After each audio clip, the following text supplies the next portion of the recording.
Iraq finally has a new prime minister, but for weeks the country was paralysed by political deadlock until Ali al-Zaidi was chosen on Monday, a compromise candidate with little political backing. Under Iraq's sectarian system, the prime minister must come from the Shia bloc, but it couldn't agree. Now, this Iraqi businessman has risen to the position, not through power, but because he poses no threat. It's better to have somebody weak and pliable, who looks good, who's got connections. He's part of the, elite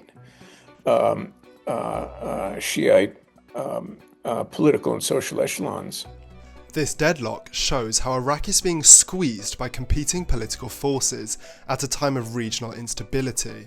At the centre of that pressure is the need to balance between the US and Iran.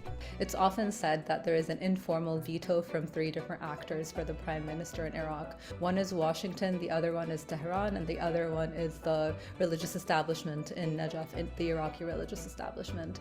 The race to find a new prime minister exposed the struggles in the political system and the fault lines of Iraq's sectarian politics. The Shia bloc was broadly influenced by 2 men, the US-backed Prime Minister Mohammed Shia al-Sudani, who has finished his term, or Nouri al-Maliki, the powerful Iran-backed ex-Prime Minister.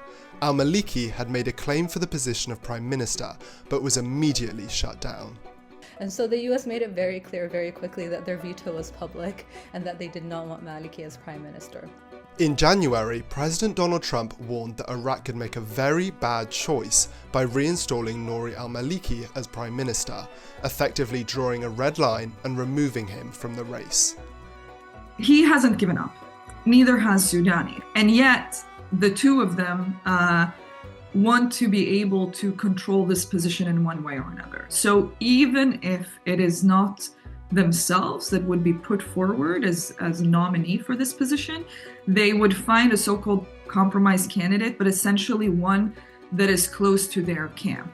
Many alternatives emerged during the race, but al-Zaidi was chosen as the 3rd option, one which aimed to please everyone with eyes on the race. So, and without an independent base, he can't impose his will or bully the other parties in the coordination framework in the way that somebody like a Sudani or a Maliki can do. Al-Zaidi is the safe choice for Iraq, but this process shows the political labyrinth which Iraq must face every election cycle. Every electoral cycle, more and more political elites get into the picture, more politicians become powerful and they try to influence the process. For example, the Shia coordination framework has many members right now, and each one will want to be nominating the prime minister. Each one will want to have part of this government. This is rooted in the system established after the 2003 US invasion of Iraq. Power was divided along sectarian lines, Kurds select the president, Sunnis the speaker, and Shia parties the prime minister. While designed to distribute power, the system has led to constant bargaining, vetoes, and prolonged negotiations.